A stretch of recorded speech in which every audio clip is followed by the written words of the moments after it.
उत्तर प्रदेश के धूल भरे मैदानों में बसे खांडीपुर नामक शांत गांव में एक ऐसा अव्यक्त भय था जो लोगों के दिलों में घर कर गया था। यह भयंकर गर्मी या मानसून की बाढ़ नहीं थी जो उन्हें रात में जगाए रखती थी। यह खूनी शैतान की भयानक किंवदंती थी जो निर्दोषों का खून पीने के लिए तरसता था।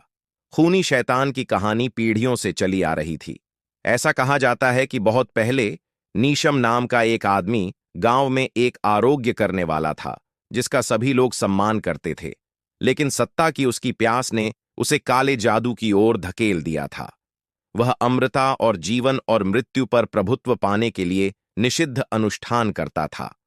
अपनी काली शक्तियों के बदले में उसने अपनी आत्मा एक शैतानी शक्ति को बेच दी।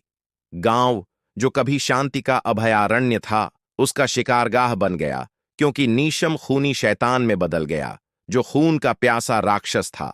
हर पूर्णिमा पर खूनी शैतान अपने अगले शिकार की तलाश में छाया से बाहर निकलता था। गांव वालों को जल्द ही रात से डर लगने लगा क्योंकि एक एक करके बेगुनाह लोगों की क्रूर तरीके से जान ली जा रही थी। राक्षस के प्रकट होने से पहले हमेशा एक भयानक सन्नाटा छा जाता था। रात अस्वाभाविक रूप से शांत हो जाती थी और हवाएं धीमी हो जाती थीं, जिससे जमीन पर घुटन भरा सन्नाटा छा जाता था। फिर एक खून जमा देने वाली चीख के साथ खूनी शैतान हमला करता था। गांव में पहली मौत एक बुजुर्ग महिला अंबा देवी की हुई थी। एक रात उसके परिवार को उसका बेजान शरीर मिला। उसका चेहरा डर से जम गया था। उसका गला इतनी सफाई से काटा गया था कि ऐसा लग रहा था जैसे कोई नश्वर हाथ ऐसा नहीं कर सकता। गांव वाले डर गए, लेकिन डर के मारे फुसफुसाते रहे कि राक्षस ने अपना पहला शिकार कर लिया है। हत्याएं जारी रहीं।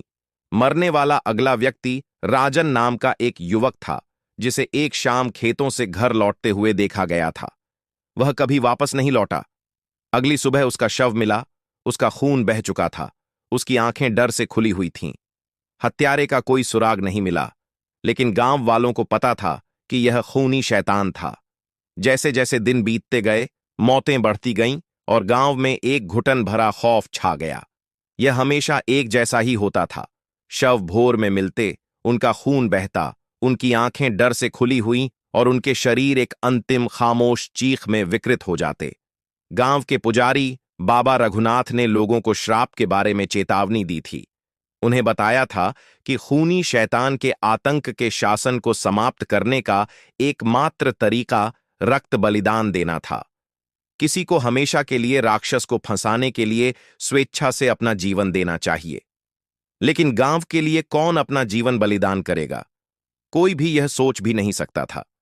डर ने जड़ जमा ली और सबसे बहादुर आत्माएं भी अंधेरा होने के बाद बाहर निकलने से हिचकिचाती थीं। फिर मीरा नाम की एक छोटी लड़की, जो अपने साहस और दयालुता के लिए जानी जाती है, आगे आई। मीरा ने अपने माता पिता को राक्षस के प्रकोप में खो दिया था और उसका दिल हत्याओं को समाप्त करने की इच्छा से जल रहा था। बिना किसी दूसरे विचार के उसने खुद को बलिदान के रूप में पेश करने की इच्छा जताई ताकि उस गांव में शांति आए जिसने इतना कुछ झेला था।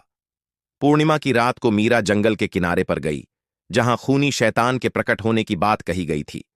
जैसे ही चांद आसमान में ऊपर चढ़ा, जमीन कांप उठी और पेड़ों के बीच से ठंडी हवा बहने लगी। अचानक राक्षस प्रकट हुआ। उसका छायादार रूप उसके चारों ओर घूम रहा था।